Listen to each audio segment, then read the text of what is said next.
Okay, so we're doing this Tisha B'Av class, learning a poem or a piece of liturgy written by my great-grandfather, Haim Yehuda, Fetaya, who was a great Kabbalist. A lot of the Mekubalim, I can't even say of today because of the previous generation were his Talmidim, like the father of Rabbi Rabbi Yitzhak Khaduri was his student. So he was a great Kabbalist.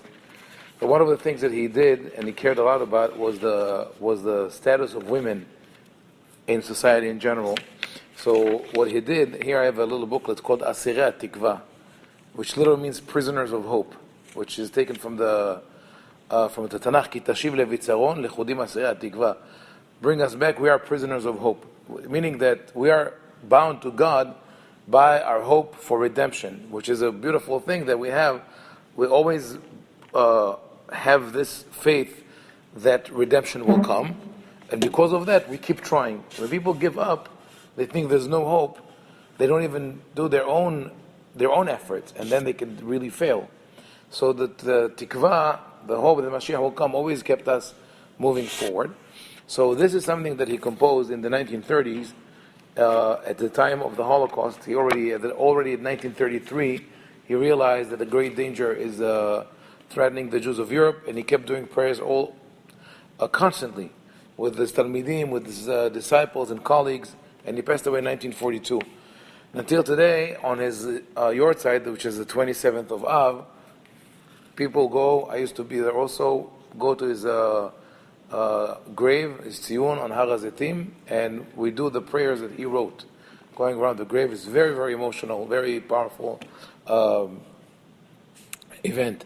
So what he did, he took the hakafot that we saw in Hoshana Rabbah, and he added to them some Kabbalistic teachings, but the main addition that he had was 4 tefillot, each one for one of the imahot, Sarah, Rivka, Rachel, and Leah. Sarah is tefillah le'orer zechut Sarah imenu, tefillah le'orer zechut Rivka imenu. So each prayer is dedicated to one of the mothers to remind her merit and to ask Hashem to save us in her merit. But he had a special affinity to Rachel imenu. To each of the other mothers, he had about 6 lines, each one of them, and Leah is 4 lines. But for Rachel, he has almost 3 pages. And he used to also do tefillot in Kever Rachel constantly. So what is the background of this tefillah that he composed for Rachel imenu? The background of this tefillah are 2 midrashim, 2 teachings of the rabbis on the Tanakh. One is very famous, the other one less known. The one very, very famous story that Rashi brings in his commentary on the Torah is that when Yaakov came to the house of Lavan and was tricked by Lavan to marry Leah instead of Rachel. So this is the Torah, of course, but we don't know how it happened. How it happened that Lavan was able to trick Yaakov into marrying the wrong sister, right? So if we follow the pshat, the literal meaning of the text, we have to assume that they looked very much alike, maybe even twins. And Leah had some sight problem. Maybe she was short-sighted or something like that. You couldn't see it from afar, and only when you see her up close you could see it. And that's how they were able to mislead Yaakov.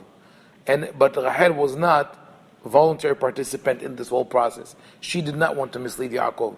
She did not want to be the one that is thrown aside, cast aside for her sister. But the rabbis in the Midrash took a different approach, and they say that Rachel and Yaakov suspected that Lavan is going to trick Yaakov. Rachel told Yaakov, I know my dad, he is a trickster. He is going to do whatever he can to squeeze from you money and work, and probably would want my sister Leah to marry first. So therefore, in order for him not to trick you, let us decide on certain secret signals between us, so at the night of the wedding you will know that it is me and not Leah. But as the wedding night came, again this is all according to the Midrash, as the wedding night came, Rachel felt bad for her sister. She didn't want her sister to be embarrassed. So she went to her and she said, here are the secret code, the secret signal that I and Yaakov agreed upon. So for example, if he says, can you bring me a cup of water, right? You have to say, of course, and not yes, right? If he says, I love you, you have to say, I know, and not thank you. Whatever it is that they decided on, like several messages. But on top of that, just to make sure that if he has if he engages her in other conversation that is not part of this encoded messages, she went under the bed and spoke for her sister. Whenever Yaakov spoke to Leah, Rachel spoke instead of her. So obviously this cannot work, and it's not to be taken literally. But still, this is the story of the Midrash. So it's an act of the ultimate sacrifice, almost. She sacrificed her life, not physical life, but her love life, her emotional life, everything that she could have had with Yaakov, she gave away in order to give room for Leah. So it's a beautiful deed. That's the famous Midrash. There's another Midrash, not as famous, that has to do with Megillat Echa, and that's why we're studying this today. At the beginning of Midrash Echa Rabbati, the Midrash says that when the Midrash Bet HaMikdash was destroyed, Yirmiyahu, the prophet Jeremiah we spoke about on Shabbat, went and summoned Abraham, Yitzhak, Yaakov, Moshe, and they all came to plead with God on behalf of the Jewish people, to please spare them, even though the temple was destroyed, but please don't make them suffer too much, bring them back from exile. Abraham comes and says, you have to recall from me all that I did for you, the trials, my dedication, this. God doesn't answer. Yitzhak comes and says, you have to recall from me the Akedah, I was willing to sacrifice my life. God doesn't answer. Yaakov comes and says, I suffered so much to create the Jewish people, 12 tribes, and I got into so many difficulties with my father-in-law, with my wives, with my brother Esav. God doesn't answer. Moshe speaks up, and Moshe has a lot of complaints. He says, "Ratzti kasus b'midbar lifnei 40 shana." Like a horse, I'm working 24/7 for the Jewish people, for the Israelites actually, in the desert, and they keep complaining, and I keep running into trouble with them, and I did all this for you, and you didn't even let me into Eretz Israel. So please, for my sake, spare them this suffering. God doesn't answer. And then the Midrash says, Kafza Rachel jumps. Usually, like, she speaks out of turn, or she's not summoned. We don't know that they called her. And she tells God, that's all in Midrash Echa Rabbati. She says, why are you, what happened? What happened that you're upset at Bnei Israel? What did they do to you? What did they do? They worshipped idols? So what? Are you jealous of idolatry? Look at me. I brought my sister into my house on the night of my wedding, and I was willing to let her take my place, and I was not jealous of her. Why would you be jealous of Avodah Zarah, of idolatry? She says, I had a reason to be jealous, because we were two real women competing over the love of one man. But here, Avodah Zarah and Bamamash, it's nothing. You know it's nothing, so why would you be jealous of it? And God answers, she says, for you, V'shavu banim ligvunam. He brings the pasuk from Yahu, Kol berama nishma, Nehi bechit amrurim, Rachel mevaka al banea, Me'ana li'inachem al banea ki enenu. That you hear Rachel wailing because Rachel was buried on the major thoroughfare, and she sees the exiles, and she cries for them, and God says, Min'i kolech mibechi, ve'anayich midim'a, כי יש שכר לפעולתך, ויש תקווה לאחריתך, ושבו בנים לגבולם. He says, don't worry, Rachel, I saw your plight, I hear your voice, they will come back. So now, this is an interesting midrash. On its face, it seems like we have a question here of balance of merits versus sins. The sins of Am Yisrael versus the merits of the forefathers and Rachel. So each one of them, whatever he had to bring to the plate wasn't enough. Avraham, Yitzhak, Yaakov, Moshe, Your service was not enough. Rahel, you deserve recognition. This is how I read the Midrash for many, many years. Then, on the other hand, I used to read the prayer that my great-grandfather wrote, Zechut Rahel, also for many, many years. And then, at a certain point, when I delved more into Midrash and more into the Tefillah, I realized that they're connected and that he is offering a commentary on the Midrash. And his commentary is as follows.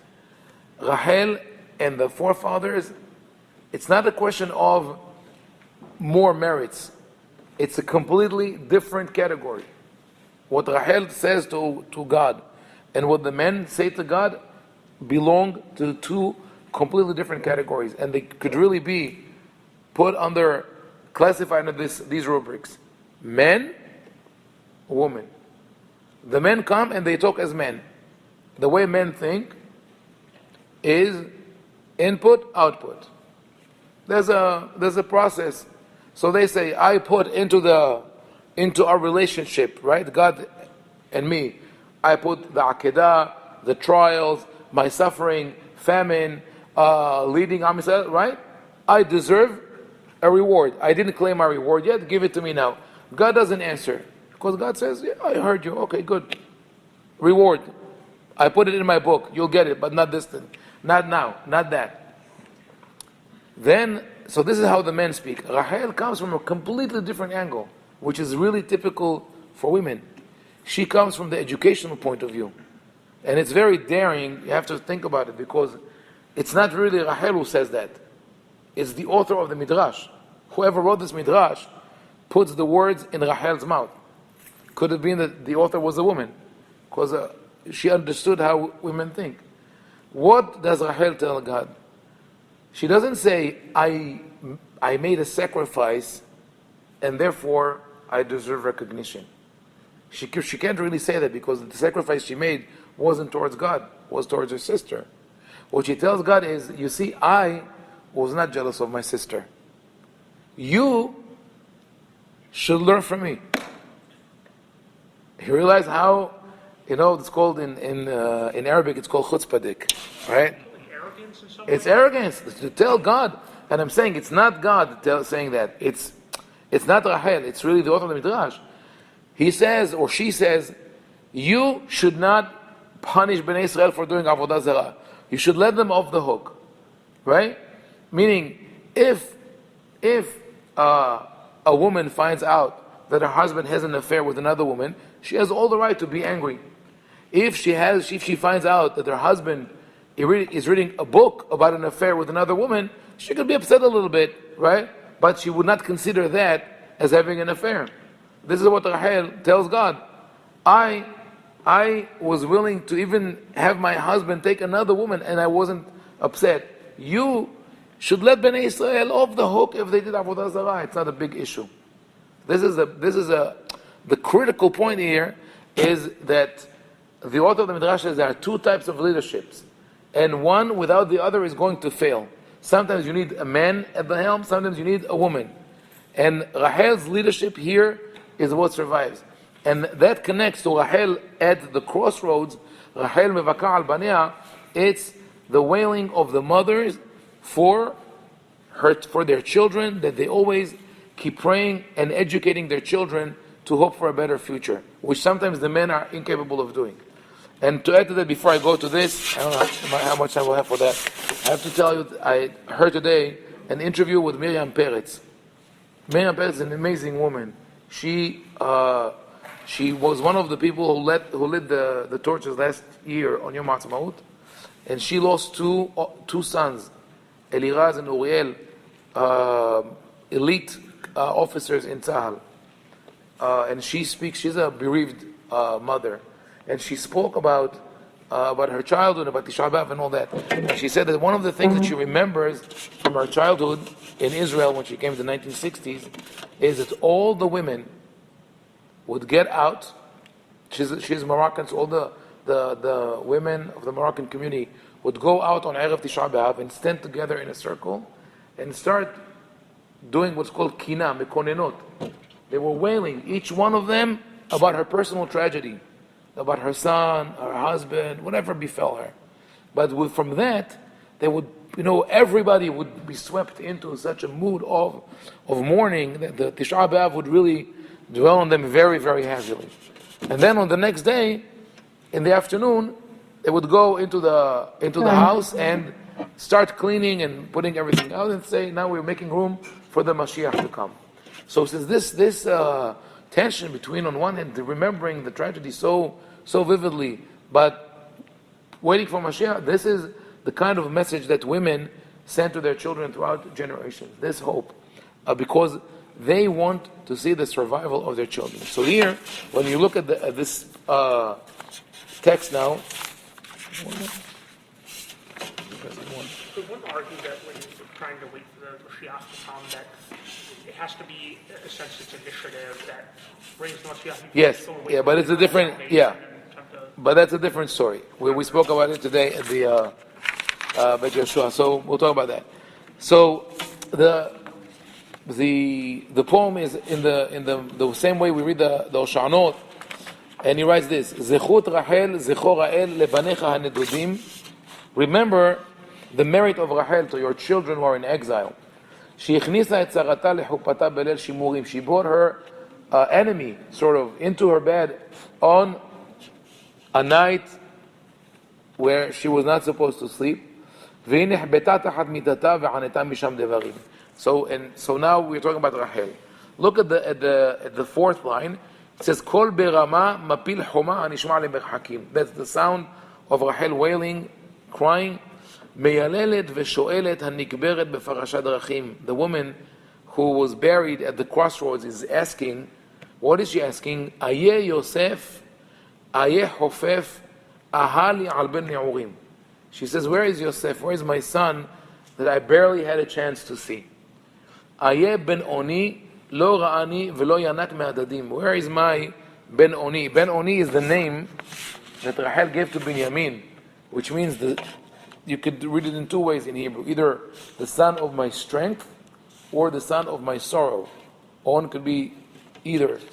So she says, she died when she gave birth to him. She says, I didn't even see him. I didn't have the chance to breastfeed him. So the focus already from the beginning of this poem is on the close family relationships, of how a mother feels for her child. So now she goes, so like I told you, Haim Ovadia, my great-grandfather, took this original Midrash and rewrote it. In the original Midrash, they are all summoned by God, all the men, and then Rachel jumps out of line. Here, it all starts from Rachel. Where are Avraham, Yitzhak, Yaakov, all of them? They're all buried. They're all sleeping. So she goes to Avot Kol, she goes to Avraham, Yitzhak, and Yaakov. Where are my children? Meaning, you men, where are my children? They say, Lechi sha'ali leben Amram, kavur be'ar ha'avarim. Don't ask us. Go, we handed them over to Moshe. We did our part. Again, this is the same, if you ever saw the women who are worried about their children, and they will tell the husband, happened to me with my wife a million times, right? When the bus is late, 15 minutes, half an hour, and say, nothing, it's okay. And she would go, you're too calm. You have to call the police. A woman has a different type of concern about her children. So she now comes to the fathers and says, where are my children? They say, well, we did our part. We gave it to Moshe. Moshe is in charge. Beni Moshe, al teheshe, an natashta ha'adarim. So she comes to Moshe, and again she uses the same kind of relationships. Beni, my son Moshe, answer, don't keep quiet. An natashta ha'adarim. Where did you abandon the flocks? So this is rebuke to the leadership. You've abandoned the people. V'kol mikever nishma medaber binhi v'kol tamrurim. And then a voice comes like out of the grave in the sound of crying and wailing. He says, Lama doda at nodeda lehapes beharim. Why are you wandering about in the mountains? Everything is okay. Moshe again says the same thing. I did my share, I did my part. What does he call her? Doda, aunt. So again, all about the relation with the family.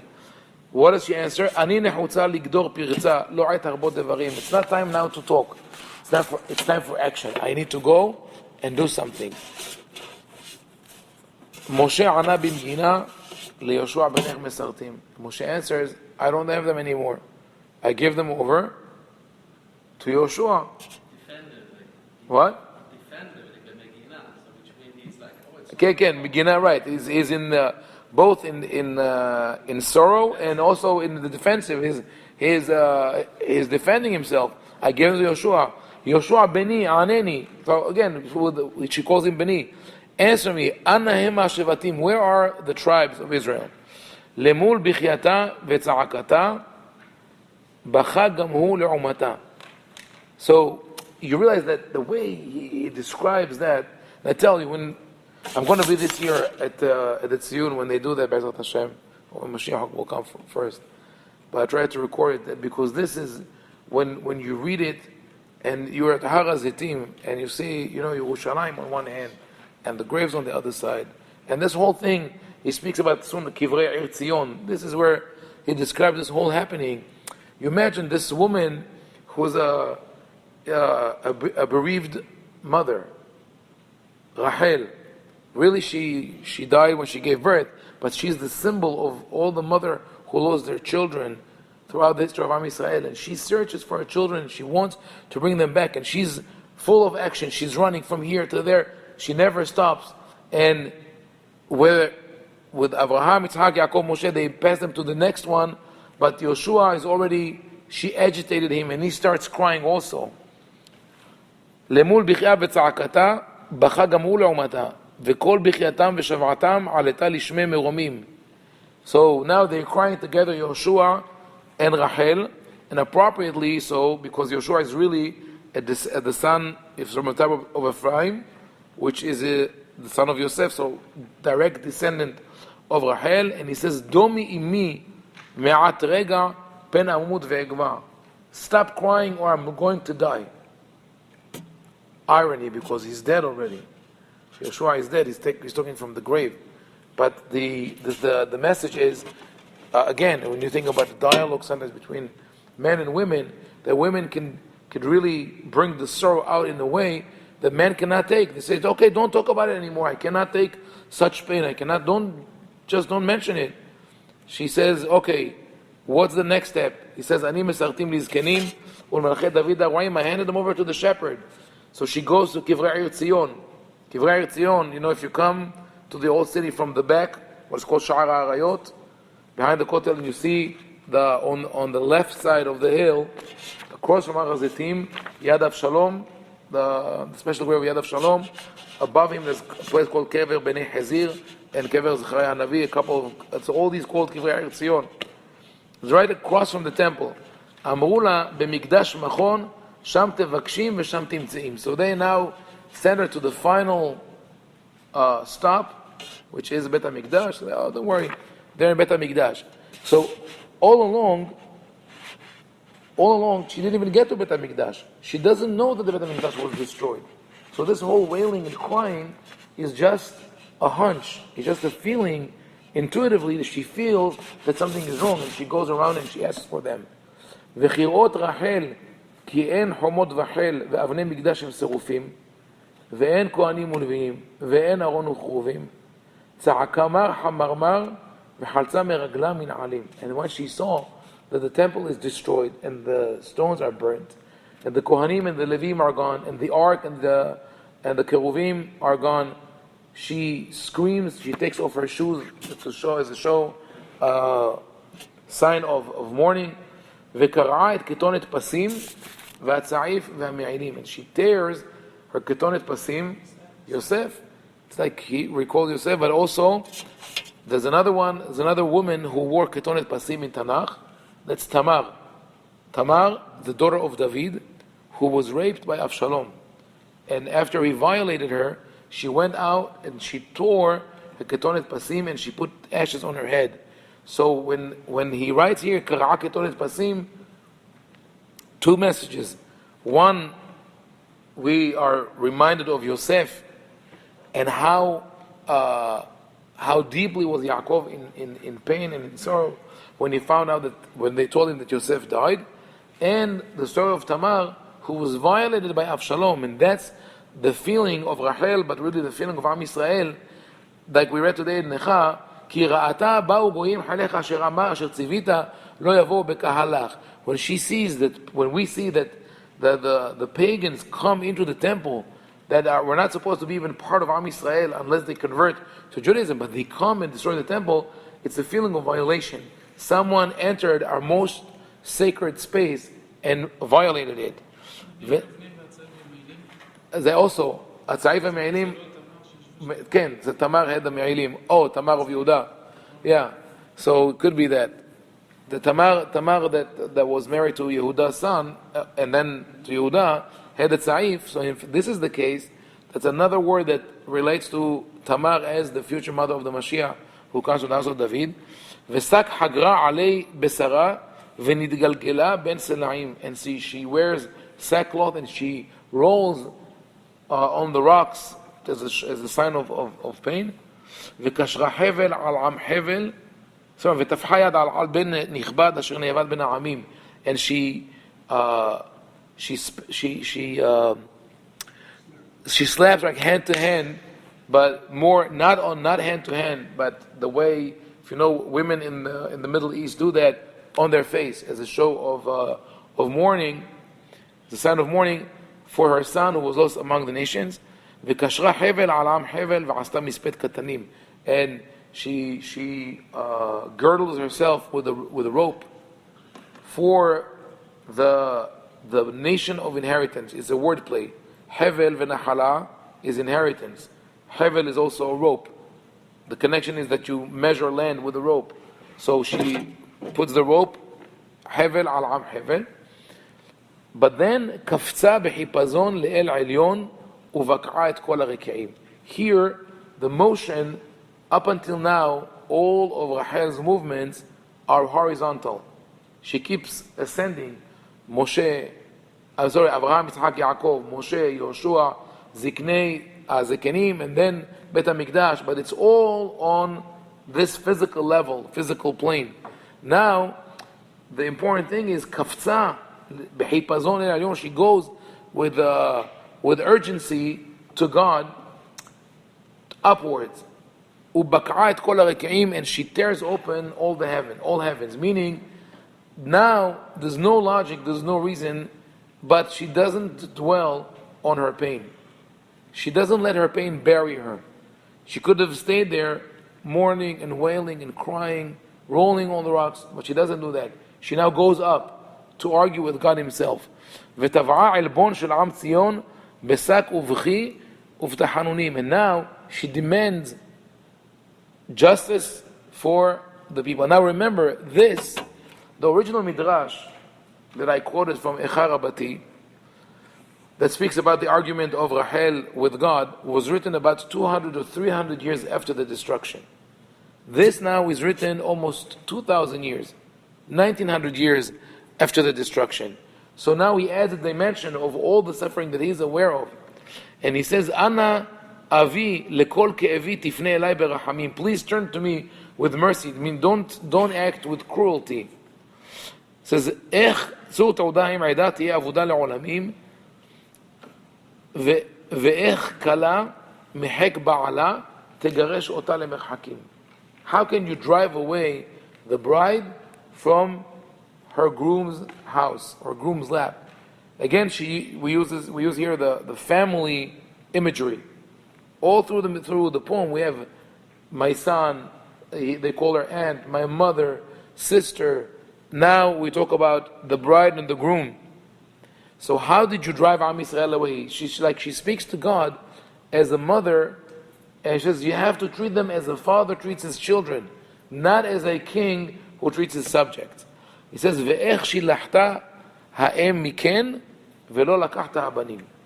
And this maybe is the most powerful statement that Rabbi Fetaya does in Ezra Mizmor. Why? He says, how could you send the bird away, shoo the bird away, without taking the fledglings? Now, why is it? This is a really audacious, in the sense of chutzpah, in the sense of the poem, because the Gemara says in Masechet Berachot, "Haomer al kan tzipor yagiu rachamecha, meshatekin oto." That if one comes and says in the prayer, "May you have mercy on us, the same as you had mercy on the bird's nest or on a nesting bird," you tell him, keep quiet, don't say that. We don't say that. שעושה מידותיו של הקדוש ברוך הוא רחמים ואינם אלא דין. You tell him, there's the mitzvah that we're referring here to is that if you find a nesting bird with eggs or with the fledglings, you're not supposed to take the whole family. Take the bird, let the bird go and take the eggs or the fledglings. And of course, this is only if you need them for food. Don't take them in any case, just for the mitzvah. But the Gemara says, because there was a debate in whether we should try to understand the logic behind the mitzvot. So the Gemara says, if anyone uses it in the tefillah to say, "Have mercy on us," the same as you had on the bird's nest, we tell him to keep quiet. Don't bring it in tefillah, because then people will have questions about the logic of the mitzvot or whatever. But he does use it here in exactly the sense that the Gemara says, don't use it. He says, "Ech shilachta haim miken v'lo lakachta abanim." If you, God, in your Torah, are trying to educate us to be merciful and to care about even the pain of animals and birds, how can you have no mercy on us? This is really a very strong claim. You are the one who abandoned the flocks. What she leveled before, she leveled this accusation at Moshe, now she tells it to God. You are the one who abandoned your people. How can you keep quiet while the descendants of Edom, sacrifice them like they were animals? They killed them like as if they were animals. So, and here, like I told you, that he was writing that already when he knew what was happening in Germany. So Edom in Midrashic literature originally was Esav, the other side of the Jordan, but later on was identified with Rome, and later on with Germany. Already in the Gemara, in the Midrash, they say Edom zo Germania shel Edom. So he speaks now about how people are suffering. We're now in the 20th century, but by the Germans. Haim lotam avon pisham b'demayim azedonim. Haim mitzar lefanecha 1,000 shanim be'ainecha ve'elef shanim natan la'arov ve'lo hadar machov. He says, is it not enough that you made us suffer for 1,000 years, and now almost a second millennium is passing by, and you still did not deliver us? Ayeh ota pelaot v'heshbon mu'ad mu'adim. Where is the wondrous signal?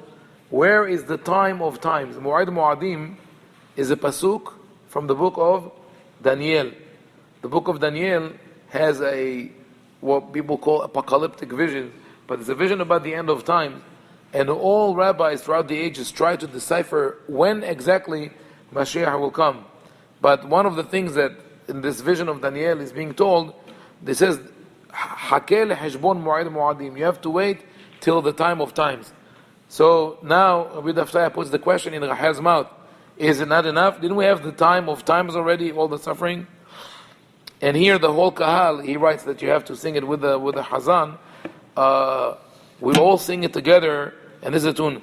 Matai tenachem, matai tenachem, ve'ata doche, miyom leyamim.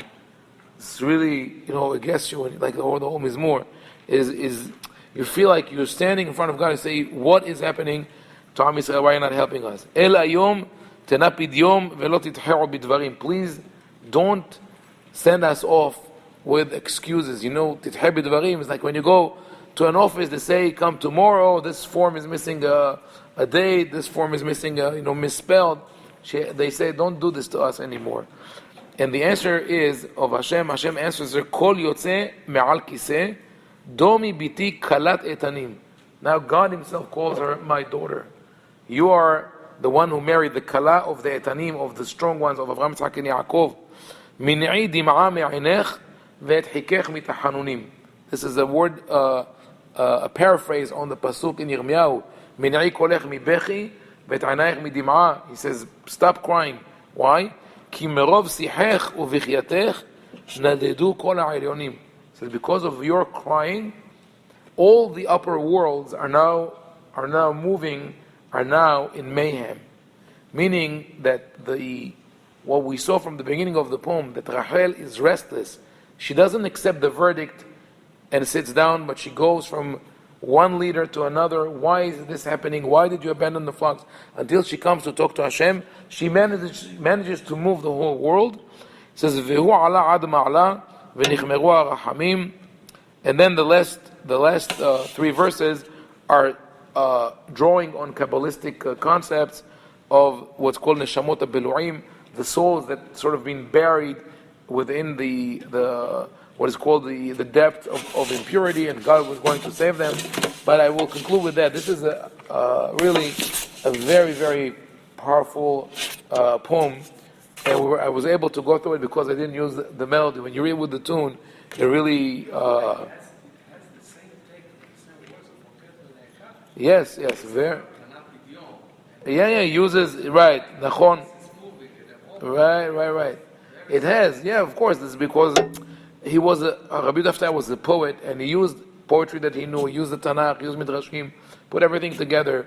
But I think the message also that he sends us, and let's answer your question, Ilan, about Mashiach. When we wait for Mashiach, we don't wait passively. We have to be like Rachel Imenu. We all do whatever is within our power. So at the time when he wrote that, Am Yisrael was in Galut, the only thing that we could do was pray and cry. But at least what he did, he went to Eretz Israel, he made Aliyah. And today we know that some of our prayers have been answered. We're a better place today than we were when he wrote that almost 100 years ago. But we still have to do whatever we can, both in terms of prayer and hope, but also in terms of action. Whatever we could do to use our powers, to use our talent, to help Am Yisrael, to help each other, to bring Avat Hinam, and B'ezrat Hashem, to see B'yat HaMashiach Rabbeinu. Amen.